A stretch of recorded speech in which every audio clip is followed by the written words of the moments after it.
Bienvenidos y bienvenidas al programa Sobre la Mesa, una producción del Centro de Investigación y Estudios Políticos en colaboración con el canal UCR. Esta semana, además, hemos querido analizar un tema que, coyunturalmente es un buen momento para analizar, porque lo que queremos hablar es de las plataformas tecnológicas frente al Estado. ¿Verdad? ¿Qué es lo que significan todas estas plataformas? Tenemos Airbnb, tenemos Netflix, esta semana efectivamente toda la discusión que se ha dado sobre Uber, y bueno, ¿qué es lo que eso significa para los estados y las respuestas que tendrían que dar los estados ante todas estas plataformas? Por eso entonces hoy vamos a estar acá en Sobre la Mesa con Daniel Zucker-Sommer, doctor en Ciencias Empresariales, profesor universitario y empresario. Muy buenas noches, días, todo. Muchas gracias aquí por la invitación, Marce, y estar aquí con ustedes, aquí compartiendo un poquito sobre este tema de tecnologías o plataformas tecnológicas. Gracias. También entonces vamos a estar conversando con María Fernanda Bendaño Mora, es politóloga con especialidad en gerencia de la innovación, directora de Accesa digamos una persona interesada en temas de gobierno abierto e innovación política. Hola Marcela, Daniel, Enrique, muchas gracias por la invitación, un gusto. Bueno, y también entonces vamos a contar con la presencia de don Enrique Sánchez Carballo, diputado de la República, que integra las comisiones especiales permanentes de Ciencia, Tecnología, Educación, Derechos Humanos, Seguridad y Narcotráfico, además de la de Ordinarios de Asuntos Jurídicos. Es comunicador graduado de esta casa de estudios. Muchas gracias a ustedes y a las personas que un saludo a las personas que nos ven. Tal vez para iniciar esta discusión podríamos empezar, María Fernanda, explicando qué es una forma digital colaborativa, porque yo creo que más allá que el caso en particular, creo que sería importante como generar como el gran marco de a qué es lo que nos estamos refiriendo. Claro, la gente le está llamando como la cuarta revolución, ¿verdad? Que es la revolución digital, donde ya no hay intermediarios entre los oferentes y los consumidores y se utiliza la tecnología, las plataformas tecnológicas para hacer negocios y para ofertar y obtener servicios. Creo que las tres características principales con las que podríamos empezar a decir qué es esto de economía colaborativa y plataformas colaborativas digitales frente al Estado es precisamente eso, que no hay intermediarios, que se utiliza la tecnología y que esto de colaboración, muchas de las plataformas lo están utilizando. Y yo creo que más adelante también vamos a poder mencionar qué es eso de colaboración y si todas las plataformas se basan en eso, ¿verdad? Sí, tal vez en ese sentido, Daniel, ¿cuán colaborativas pueden ser? Porque uno plantea, bueno, si al final es una empresa la que tiene el negocio, ¿verdad? ¿Realmente son colaborativas todas estas plataformas o algunas son más o menos? Bueno, sumado a lo que está diciendo Maffer, hay que entender que es una economía compartida. O sea, al final a ti te sobra algo y hay alguien que lo necesita. Y sencillamente para juntar ese demandante con ese oferente, o sea, esa persona que desea algo y otra persona que le está sobrando, que te está ofertando, sencillamente hay empresas tecnológicas, por eso que se llaman plataformas tecnológicas, que han desarrollado sus websites, que ya después vienen sus apéndices en aplicaciones y todo eso, donde va a unir esa persona que le sobra algo con la persona que lo necesita. Entonces, al final, sí, el que tuvo la idea de montar la plataforma, que usualmente lleva consigo, bueno, todo lo que tenga que ver con tecnologías de información, es el que se lleva, obviamente, la tajada, porque obviamente fue el que tuvo la idea de brindar esa plataforma, llámese algunas que tú acabas de mencionar, más un montón de plataformas que hay, tanto de comida, de bebidas, de ropa, de hospedaje, de transporte, y ya N cantidades. Bueno, eso también se premia, el que tuvo la idea de poder tener no solamente la plataforma, sino también el marketing o el mercadeo asociado para que la gente tenga la posibilidad de registrarse y tener la mayor cantidad de colaboradores y personas que necesitan ese servicio. Claro. Enrique, ¿cuáles son, digamos, las plataformas colaborativas más comunes en nuestro país que realmente se estén utilizando más o que sean de las que más se están discutiendo? Bueno, claramente la discusión se ha centrado particularmente en relación con Uber, claro, y en algún nicho más pequeño en relación con Airbnb, relacionado principalmente con el mundo del turismo. Pero yo creo de entrada que todas estas plataformas obedecen a un momento de la economía relacionado con la economía digital, todas las plataformas tecnológicas que ello implica, y que los países, los estados, los gobiernos, pero también la ciudadanía tiene como dos formas de cómo recibe esa inevitable entrada de tecnología por medio de plataformas. Una es priorizando, una vez en la negativa, ¿verdad? Priorizando cómo lo regulo, cómo lo prohíbo, cómo lo sanciono, cómo, ¿verdad? Esa es una ruta posible que un Estado puede decidir. La otra ruta es aceptando la inevitabilidad de la economía digital, incorporándola a su modelo económico y convirtiéndola en oportunidades que son oportunidades de negocio, pero también son oportunidades de servicios, de más y mejores servicios para la gente, oportunidades de acceso a oportunidades para más personas y oportunidades de compartir conocimiento, en definitiva también porque esas plataformas generan conocimiento y generan redes de conocimiento también que en definitiva pueden beneficiar a una sociedad que además, como la costarricense, tiene o puede tener los niveles de tecnificación suficientes para aprovecharlas mejor. Claro, bueno, yo quiero aprovechar algo que está diciendo Enrique, que también este tipo de plataformas viene a alborotar al avispero porque definitivamente es un modelo de competitividad que usualmente no es lo tradicional. Hemos visto empresas a nivel internacional que han ido a la quiebra, porque es así, gracias a que la tecnología, y digo gracias porque fue la tecnología las que vinieron y les dijeron, bueno, en vez de que una persona fuese a tu tienda a probarse todo, simplemente con un clic no te tienes que mover de tu casa, y llegó este tipo de plataforma y por competitividad, ya sea porque le mejoraron los precios, le mejoró la cadena de valor o sencillamente es que le dijo al consumidor, no te tienes que mover para poder comprar un guante de béisbol, por dar un ejemplo de muchos de los que vamos a dar, y sencillamente lo prefieres así y tienes una mayor comodidad donde le pudiste dar en una cadena de valor a mucha gente que usualmente el comercio tradicional no estaba acostumbrado, digamos, antes de este siglo. Este siglo, sumado a lo que dice Enrique, viene a moverse con este tipo de economías que fuerzan a que la gente se mueva muy rápido y tenga que ser mucho más competitivo. Y competitivo no solamente es precio, porque uno cree que precio es lo que mueve al mercado, y usualmente es una de las variables que hay. No es lo mismo solo precio que cuando tienes un servicio, cuando puedes ver una película cuando tú quieras, que en vez de comprar la película y tienes que devolverla al día siguiente, y si no la compras y si no la devuelves tienes que pagar una multa. Esas son cosas que hoy en día nosotros estamos viendo con las plataformas digitales, economías colaborativas o economías compartidas, que viene a dinamizar todo eso. Entonces también, sumado a lo que está diciendo Enrique, eso también es parte de este tipo de economías, de que viene a alborotar el avispero y la gente va a tener que no dormirse en los laureles, porque si no vas a no poder capitalizar frente al movimiento tan rápido que dan las tecnologías. Claro, en ese mover el avispero que quería, María Fernanda, además que quería referir, ¿por qué también además se les considera como compañías disruptivas, verdad? Que es un poco por ahí. Precisamente porque vienen, digamos, o sea, disruptivas primero frente al Estado, pero primero voy a comentar sobre la misma naturaleza de esa innovación, ¿verdad? O de ese nuevo producto. Todo producto o todo servicio viene a satisfacer una necesidad o a solucionar un problema, ¿verdad? Pero este tipo de productos lo que trae también es una oferta de valor agregada, ¿verdad? Como decía Daniel. Y esa oferta de valor es una innovación, algo nuevo, una variable que no estaba ya identificada en ese servicio o en ese producto, ¿verdad? En el caso de Uber es una oferta de valor que combina muchas variables, ya lo decía también Daniel.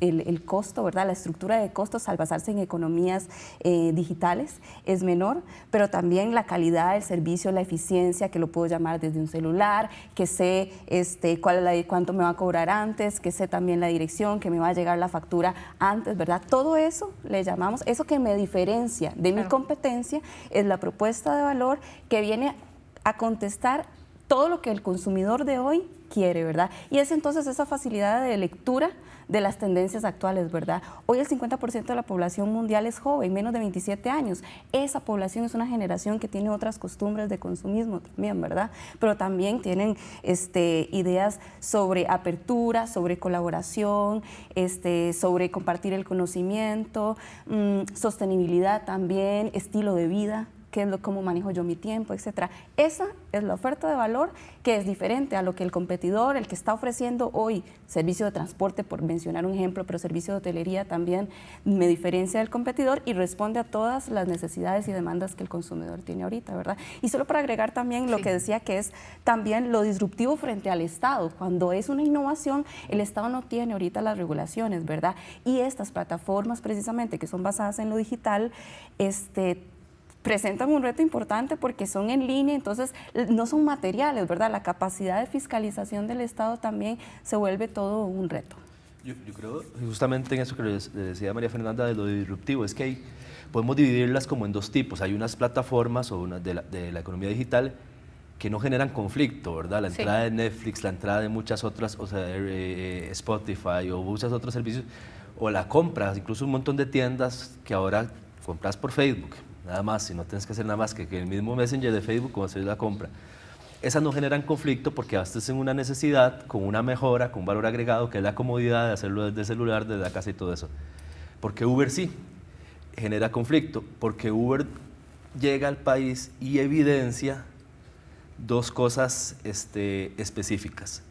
Una legislación de transporte público que no estaba respondiendo a las necesidades y realidades del país en la actualidad y con muchas deficiencias que estaba provocando que dentro de los mismos gremios que estaban incluidos en transporte público, es decir, taxis, existieran grandes injusticias dentro de ese mismo gremio. Y por otro lado, esto puede ser más polémico, digamos, discutirlo, de alguna forma nuestro régimen o nuestra legislación que regula las relaciones laborales posiblemente ya no tampoco responde a las nuevas realidades de la economía. Entonces, eso se genera conflicto, nos evidencia una legislación de transportes obsoleta, de alguna manera, y una incapacidad de nuestro marco jurídico de cómo metemos ahí ese tipo de relaciones comerciales o laborales o profesionales que se dan dentro de una plataforma como Uber. Claro, y que además todas las plataformas son muchísimo más dinámicas. Pero bueno, vamos a ir a un corte y ya seguimos con esta discusión. Plataformas tecnológicas frente al Estado. Estamos acá en Sobre la Mesa. Les recordamos que si tiene algún comentario o alguna pregunta, la puede enviar por nuestras redes sociales. Ya regresamos.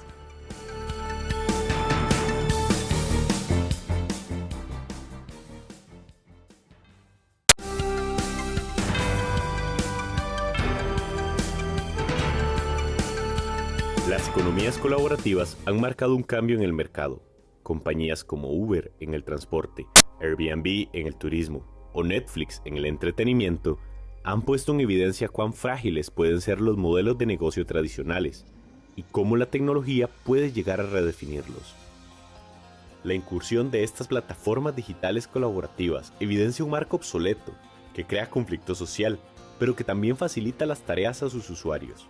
Uno de los efectos de los servicios de las economías colaborativas es bajar el costo de entrada para quienes ofrecen el servicio y permitir que pequeñas empresas compitan con las grandes.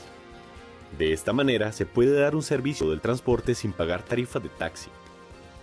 Al mismo tiempo, permite poner en evidencia las deficiencias de otros servicios, como los que la mayoría de costarricenses han llegado a percibir en el transporte público de modalidad taxi. Creo que más que todo la gente ha cambiado el taxi a Uber por el servicio y por el trato hacia la persona, hacia el respeto que tiene que haber entre un taxista, digamos un chofer, al usuario. Más de una década de mal servicio de taxis, así en consecutivo. Y a 3 años del arribo del servicio al país, la oferta de conductores creció a más de 22,000 socios colaboradores, mientras que la cantidad de usuarios creció a más de 783,000. Ellos son muy, llegan exactos al lugar donde uno los llama, son atentos, el servicio tiene muy bajo costo y lo mismo también, o sea, siempre se ubican bien, no andan perdidos. Por el servicio, ¿verdad? Por lo que cobran, ellos pues en realidad lo que cobran es casi como la mitad del servicio, ¿verdad? Entonces, por eso es que la gente los utiliza.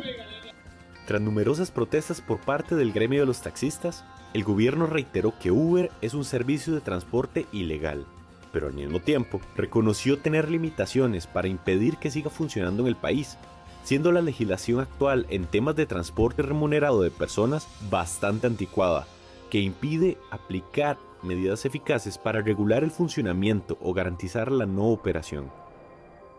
El pasado martes 4 de septiembre, el Consejo de Gobierno instó a Uber a abandonar las operaciones en el país, en tanto se moderniza la legislación vigente para el transporte remunerado de personas, a lo que la empresa Uber respondió, mediante un comunicado de prensa, que continuará en funcionamiento para las y los usuarios. En nuestros primeros 3 años en Costa Rica, nuestra plataforma se ha convertido en una fuente de ganancias para las familias de más de 22,000 socios colaboradores que han encontrado en Uber una opción para hacerle frente al alto costo de la vida.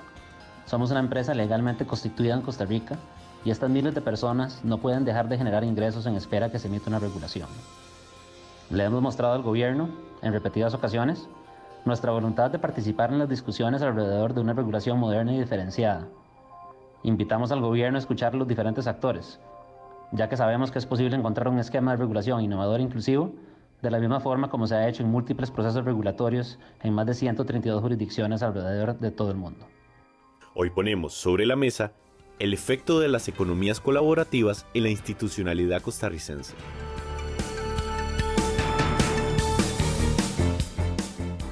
Estamos sobre la mesa analizando el tema de plataformas tecnológicas frente al Estado. Antes de ir a una pausa, precisamente Enrique planteaba por qué es que surge Uber. Pero bueno, también algo que ahora un poco se estaba discutiendo en la pausa es que Uber es como la punta del iceberg en este momento en la discusión en Costa Rica, pero que también las otras plataformas generan perdedores y ganadores, y tal vez María Fernanda se podría referir.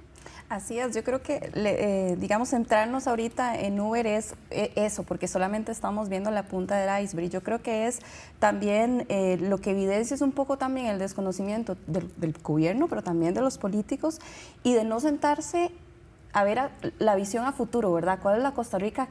¿Cuál es el mundo que vamos a tener dentro de 20, 30 años? Es un mundo que va a estar regido por estas tecnologías digitales, y la legislación no debe centrarse solamente en pensar en Uber, sino en pensar, bueno, esta es la economía. En todas las revoluciones de la economía capitalista siempre hay unos perdedores. Es el Estado el responsable de también de poner las cartas, digamos, sobre la mesa y empezar a legislar para el beneficio del colectivo, ¿verdad? Si esta nueva tecnología o esta nueva economía está irrumpiendo, hoy está irrumpiendo en el sector de transportes y en el sector, digamos, hotelero más fuertemente, pero estamos así a las puertas de que irrumpa el sector de salud, el sector de educación. La gente ya no va a tener que ir a recibir cursos de idiomas. Hoy lo estamos viendo, la gente ya no tiene que ir a un instituto para recibir cursos de idiomas, lo puede hacer desde su celular.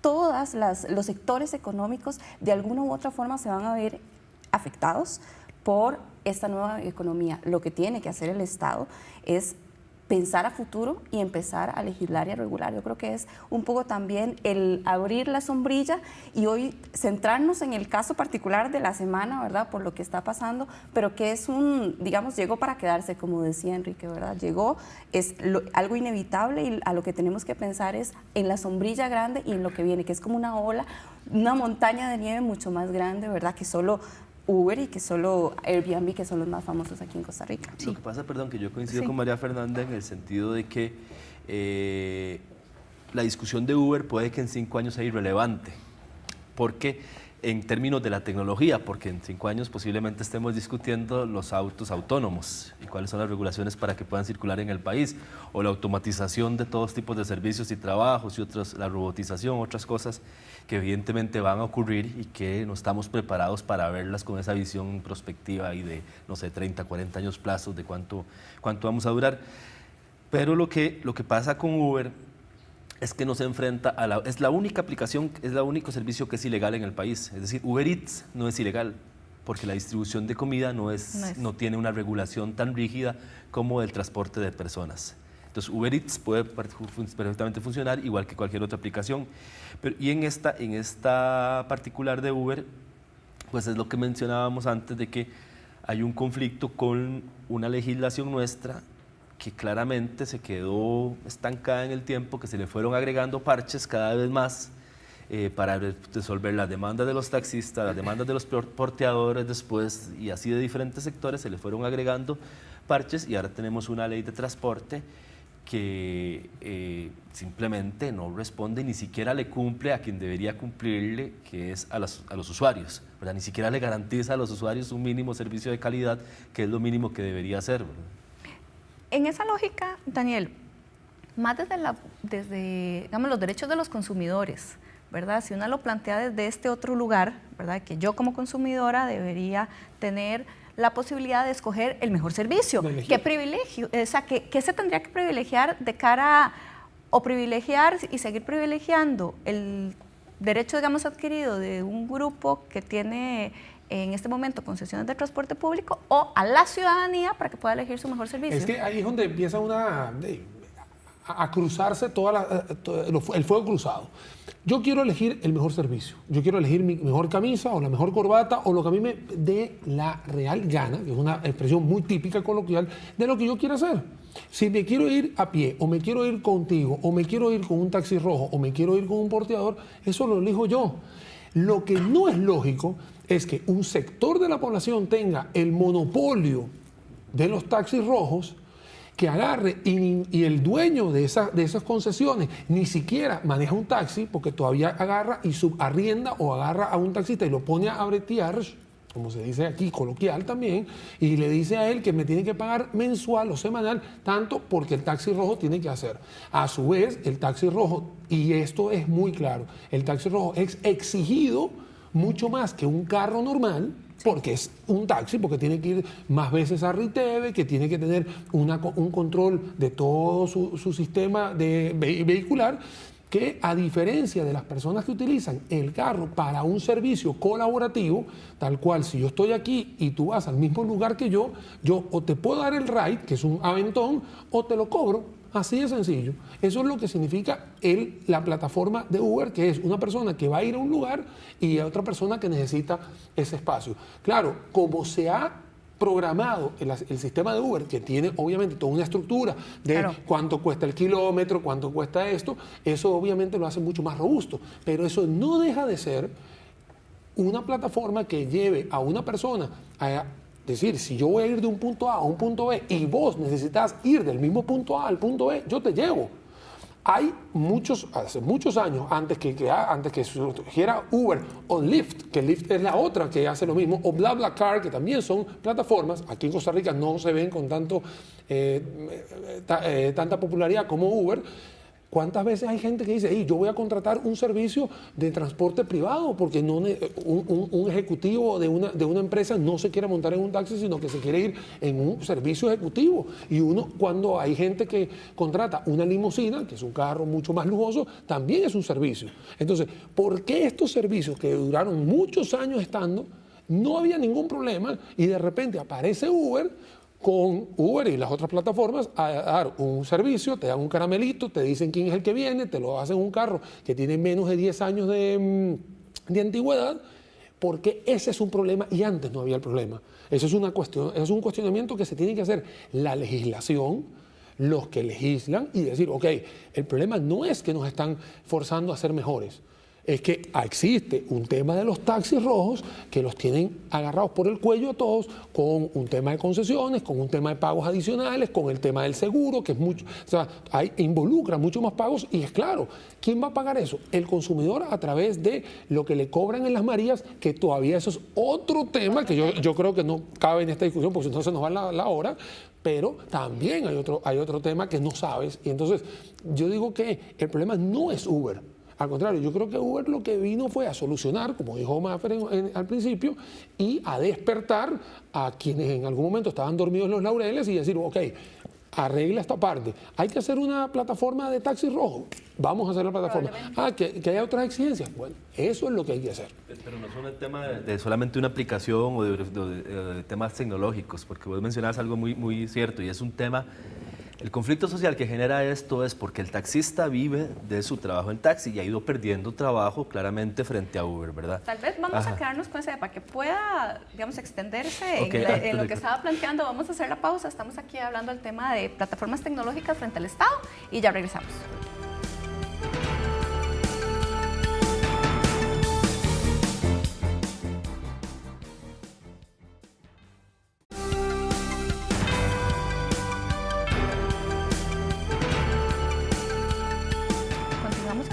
Analizando el tema de plataformas colaborativas frente al Estado.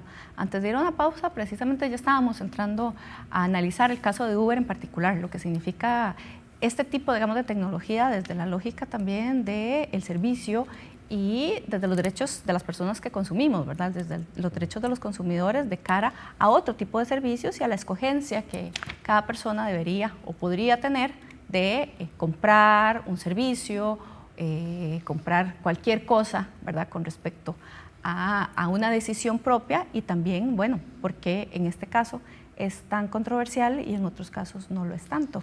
Enrique se quería referir precisamente en esa lógica. Estaba hablando precisamente, ok, ¿por qué se genera este conflicto social con las personas que manejan taxi? Porque están perdiendo clientes a la par de Uber, claramente. Pero ¿por qué es tan relevante que pierdan clientes? Si yo soy el dueño de mi placa, de mi carro, de mi placa de taxis y de mi carro, y yo lo manejo las horas que quiera, lo manejo cuando yo quiera, le saco todo el provecho y toda la ganancia de esa placa es mía, posiblemente no tendría tanto conflicto, porque compito y mejoro mi servicio, y ahí sí es un tema de servicio. Simplemente compro, también doy confites y soy agua, ¿verdad? Pero es que no es la realidad de la mayoría de los taxis. Claro. La mayoría de los taxis es gente que está alquilando un carro de una persona que tiene un montón de placas, que le tiene que pagar a esa persona, no me acuerdo cuánta cantidad, me han hablado de 40.000, 50.000 colones por día a la persona, y que al final del día le quedan 5.000 colones para esa persona que alquiló la placa. Entonces, por eso esa persona, perder un cliente, perder 2 clientes, se vuelve tan relevante. Bueno, pero también hay gente que lo está haciendo en Uber, ¿verdad? Que ha comprado carros y los pone a trabajar en Uber, ¿verdad? Y que entonces alguien los maneja. Ya se está empezando a reproducir lo mismo, pero entonces el conflicto al final es el mismo, es el tema de la propiedad del derecho a transportar personas. Claro. Entonces, si existiera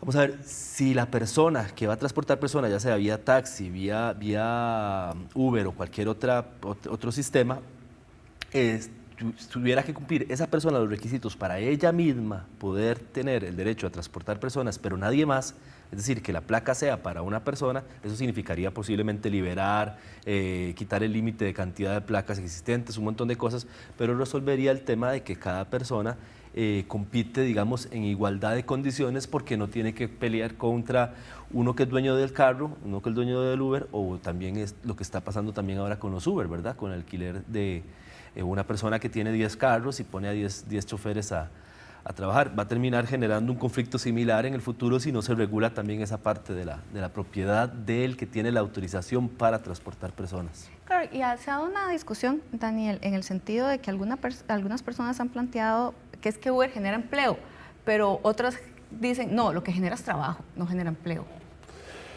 A ver,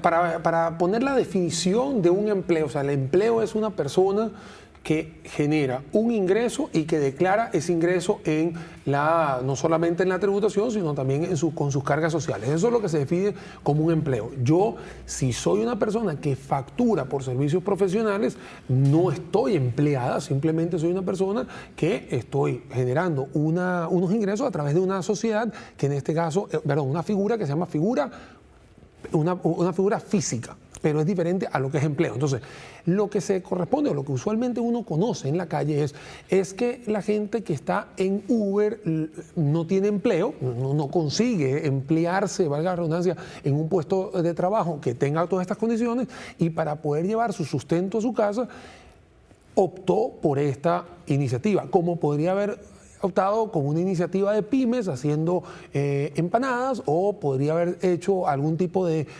cuadros, o sencillamente lavar carros en la calle, que también te lo piden. O sea, eso es una generación de un subempleo que la gente hoy en día dice, bueno, empleo sí o empleo no. Al final es un tema de llevar los ingresos a la casa, y no hay que culpar a aquellas personas que no han tenido la suerte de conseguir un puesto laboral y que por lo menos generan un ingreso que no es apegado a una ley de robar ni nada de eso, sino que lo está haciendo de una manera legal en el sentido de nada que ver de ser antisocial, y me parece que eso es aplaudible.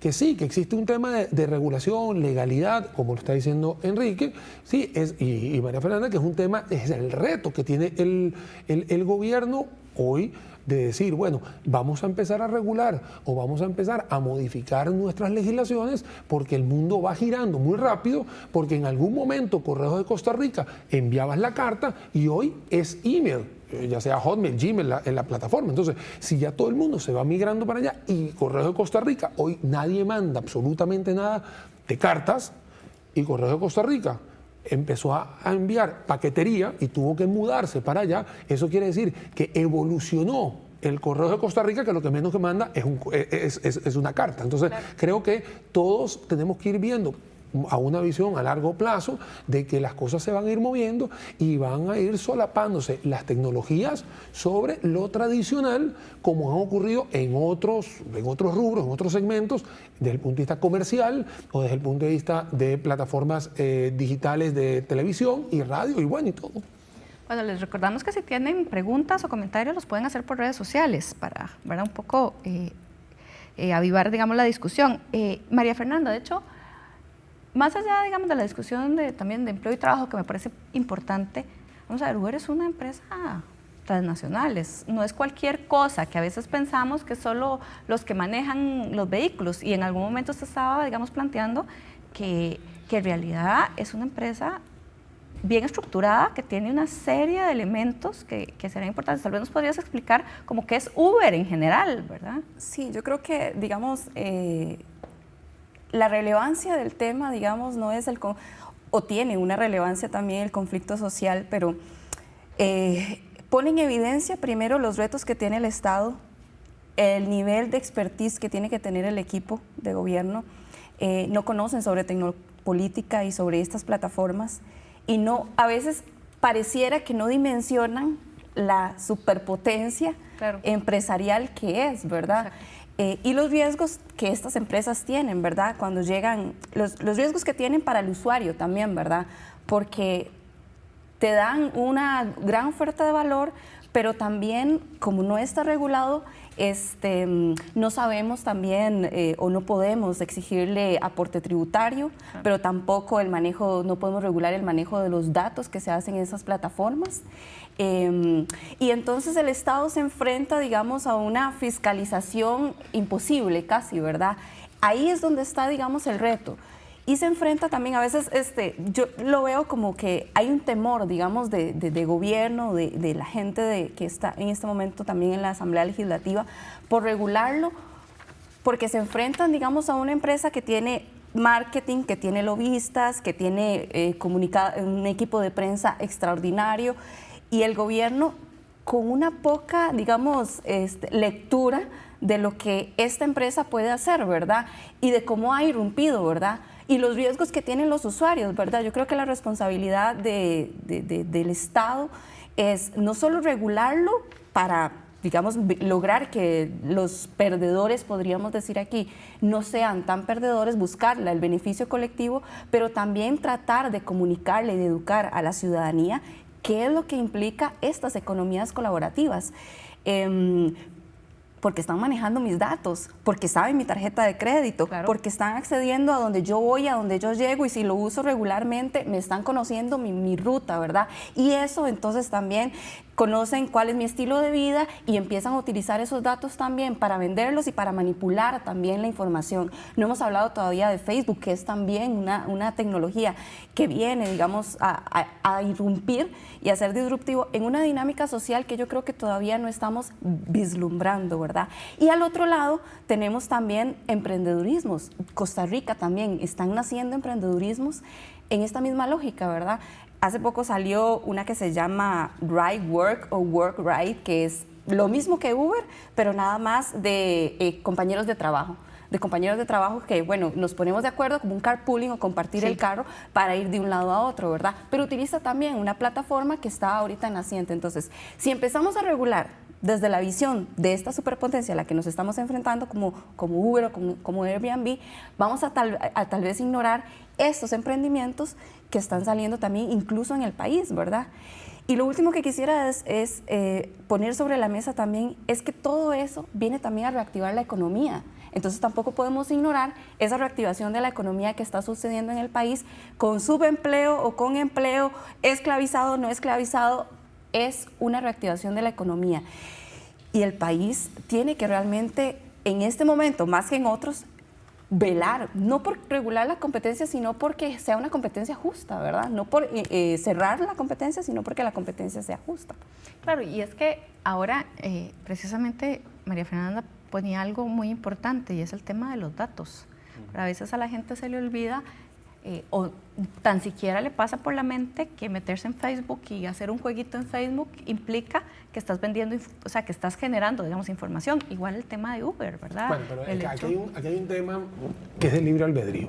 O sea, a mí nadie me está poniendo una pistola para que yo use Facebook, ni nadie me está poniendo una pistola para poner Uber, y cuando yo me meto en Uber, él me pide acepto las condiciones y yo pongo el clic de aceptar condiciones. O sea, él me lo está poniendo y nadie me está pidiendo a mí que yo baje la aplicación. O sea, si a mí, yo no quiero utilizar Uber o no quiero tener smartphones, que al final es el driver con lo que ustedes dicen. Si nosotros no queremos ir, yo sí quiero, no lo utilizo. Sí, Daniel, pero es que aquí en Costa Rica la gente no tiene la educación digital. Claro, O sea, la educación. El Internet es un riesgo que todavía no logramos manejar y el Estado no está logrando regular. Y todas estas empresas digitales traen un riesgo grandísimo.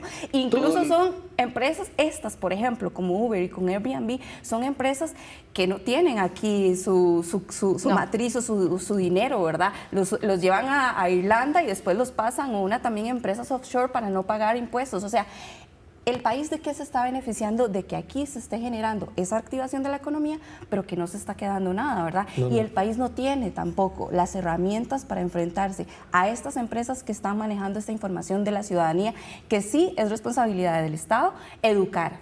Y que sí es cierto, es libre albedrío. En eso estoy pero clarísimo. el Internet genera unos riesgos que estoy tienen clarísimo que manejarse. que la educación tiene que ser a todo nivel y como educador hay que hacerlo.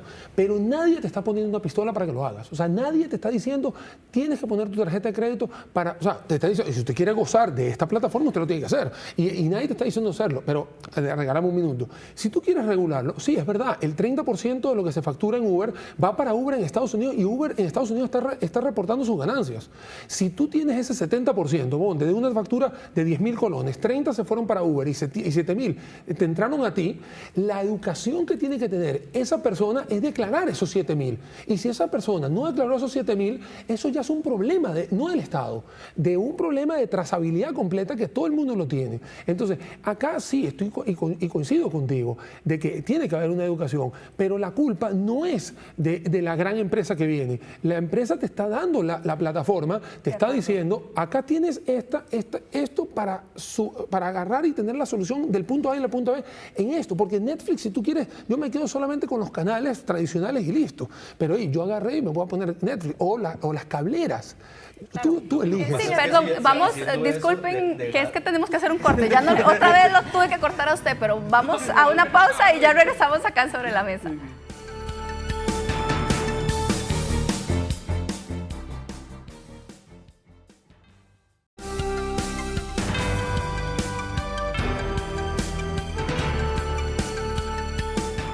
Plataformas digitales frente al Estado, acá en Sobre la Mesa.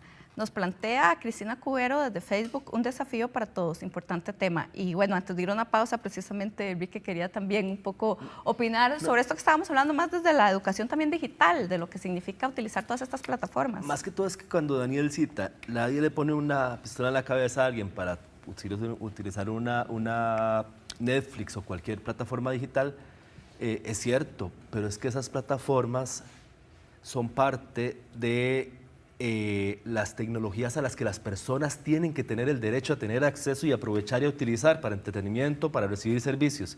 Es decir, yo tengo que procurar que las personas utilicen los avances tecnológicos que existen por medio del Internet, ¿verdad? Entonces no puedo decirle a la gente simplemente, si le parece peligroso, no lo use, ¿verdad? O sea, sí, puede tener riesgos, entonces tengo que abordar los dos temas, los riesgos, pero también el acceso. Es decir, no es diciéndole a alguien no lo use porque es riesgoso. Lo otro que el Estado puede intervenir es en el tema de la protección de datos, que existe legislación nacional de protección de datos. Yo no sería tan duro así como que el Estado no sabe cómo enfrentarlo a esto. Creo que ningún Estado ha sabido cómo enfrentarlo.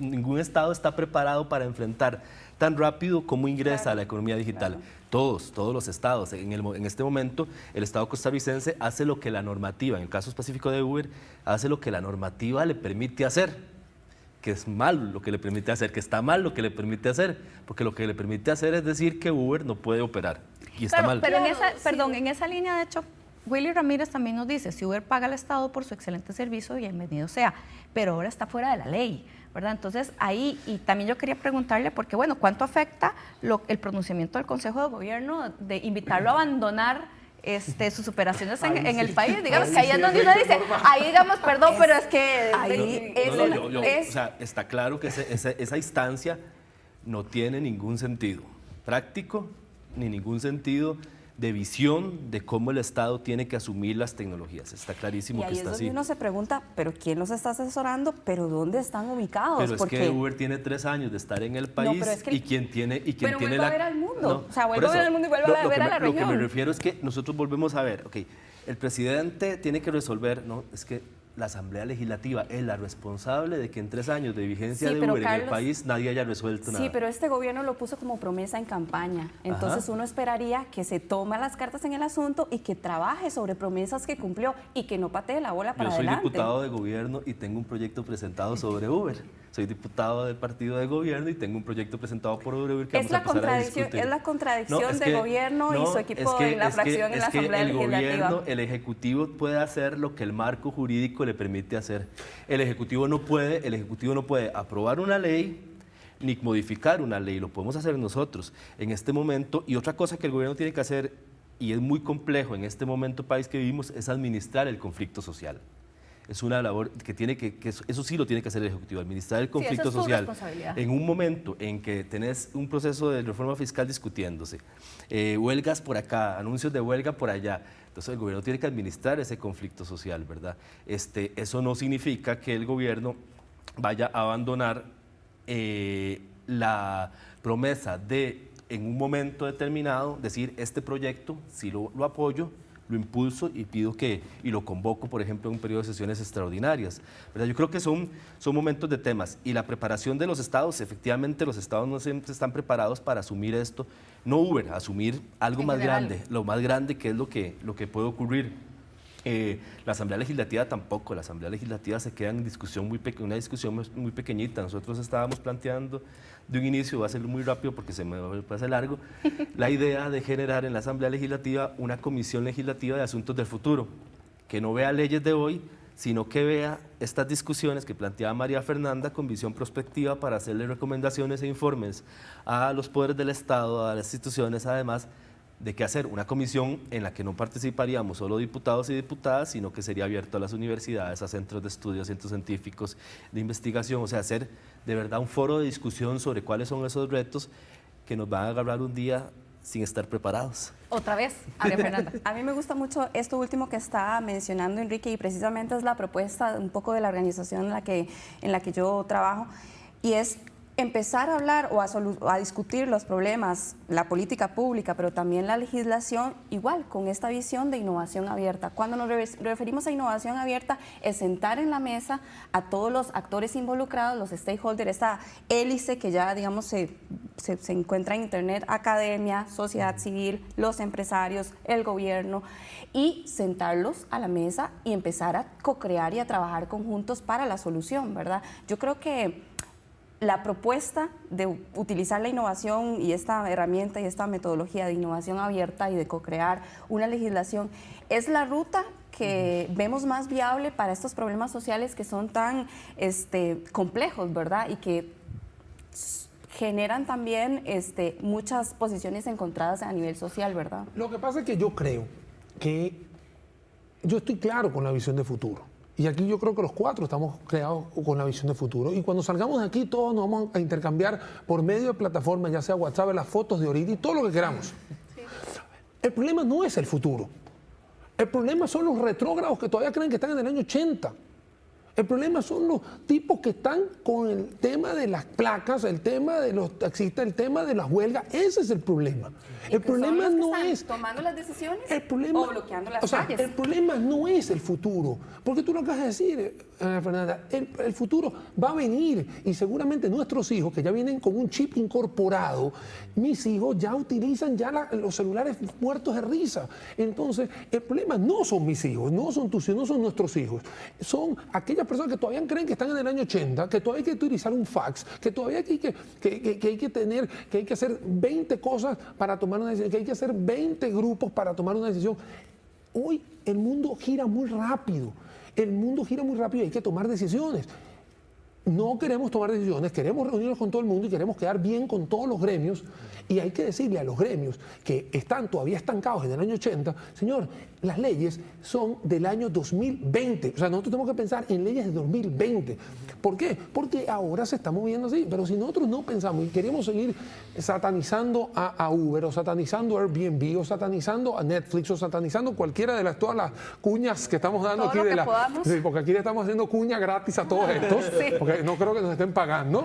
No nos pagan, de hecho. De una vez te lo digo, pero lo que está claro es que todas estas plataformas colaborativas no son el problema, son la solución, lo dijo María Fernanda al principio. Entonces, si yo quiero tener un marco legal, no es contra estas que están entrando, es entender lo que está pasando en otras latitudes de primer mundo y ver qué están haciendo estas, pero con los que está quedando rezagado, con lo que hoy, y no quiero hacer otro digamos, a entrar todo el avispero, pero ahorita tenemos una migración a esa factura de edición digital. ¿Y qué pasa con las facturas de papel? Y hay mucha gente que se está quejando, y usted, Enrique, de la factura de ustedes papel. lo saben, le han venido a quejar. Bueno, hay que migrar, estamos avanzando, estamos evolucionando y hay que ir por esa parte. Hoy en día, hoy en la mañana, yo me saqué la licencia, puedo decir, me pueden parar, no tengo problema, ya estoy legal, ¿okay? Y el dictamen médico fue digital. O sea, yo me lo fui a sacar y el médico me dijo, yo esperé el papel, me dijo, tranquilo que ya está.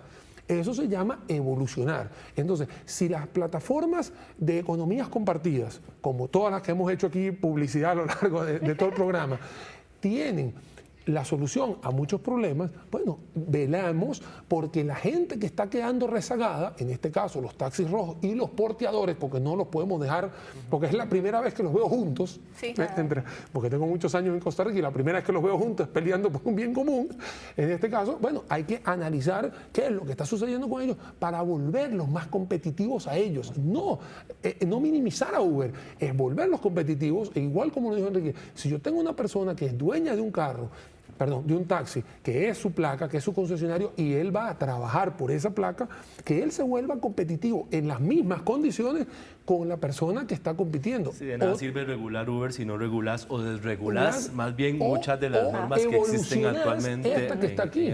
Hay otras latitudes donde los taxistas están como taxi rojo, no, en ese caso no es así, pero es taxi rojo, y tienen las dos aplicaciones, sí, tienen Lyft y tienen Uber.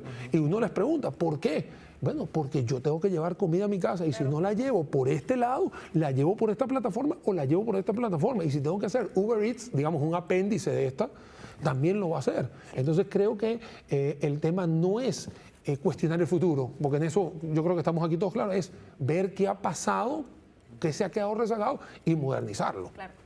María Fernanda, en un minuto, que va a ser un poco ingrato, pero es que Manfred Vargas, ¿verdad? Un poco siguiendo con el tema de las economías colaborativas, nos plantea ¿qué es Uber? Uber no es economía colaborativa, Uber es capitalismo de plataformas. Es cierto, pero es que esa es la realidad. Yo nada más subrayo lo que decía Daniel. Es una ola que viene, el Estado tiene un rol de primero entenderlo, no negarlo, entender lo que llegó y empezar a regularlo. Y la pregunta que tenemos que respondernos es, ¿quiénes queremos que decidan el rumbo en tecnología, en ciencia y tecnología? Y esos que están tomando decisiones, ¿están entendiendo realmente qué son esas plataformas colaborativas? Sí. ¿Están entendiendo cuáles son los retos que plantean esas plataformas colaborativas? Yo creo que empezar por ahí, y ahí por eso es que nosotros planteamos esta metodología de innovación abierta. Si nos sentamos a la mesa, todos los actores interesados, los usuarios, la gente de Uber, los taxistas, el gobierno, a tomar y a crear una legislación que atienda las necesidades y las demandas de todos, se logra una legislación que va a minimizar y atender esos riesgos y esos desequilibrios que se hacen por el capitalismo, que es lo que viene a hacer. La nueva ola, las olas industriales y las revoluciones industriales que traen el capitalismo siempre generan esa dislocación social, ¿verdad? Es el Estado el que tiene que atenderlo, ¿verdad? Y yo no veo que vaya otra forma de mundo en este momento para mejorarlo. Enrique, un minuto. Un minuto, 3 cosas específicas. Efectivamente, la economía digital y la economía colaborativa y todas las plataformas son una realidad que va a extenderse cada vez más.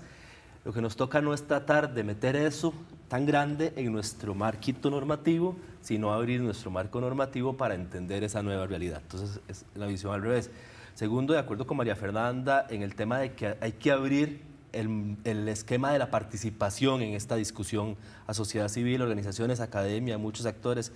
Vamos a hablar luego de eso para ver si podemos colaborar a que eso se concrete con actores del Ejecutivo y de la Asamblea Legislativa en el marco de esta comisión o algún otro espacio, pero para concretarlo, porque definitivamente hay que abrirlo. Y el tercero es que efectivamente en la lógica de entender que esta economía va a venir, que esta economía trae beneficios para población que tal vez tiene mayores niveles educativos en muchos casos, o mayores accesos a la tecnología, o gente más joven que ya viene con un chip de la tecnología.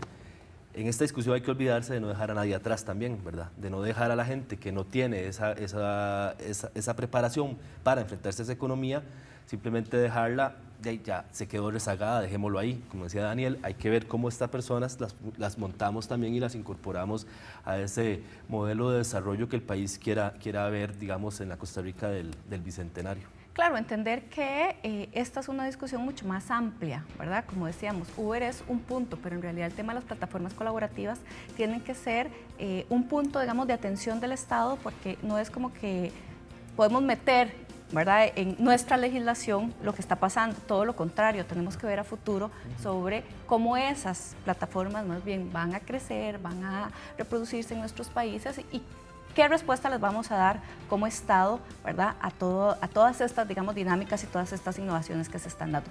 Muchísimas gracias, Daniel, María Fernanda, Enrique, por estar acá en Sobre la Mesa. A ustedes en sus casas también muchísimas gracias y les esperamos la próxima semana acá en Sobre la Mesa.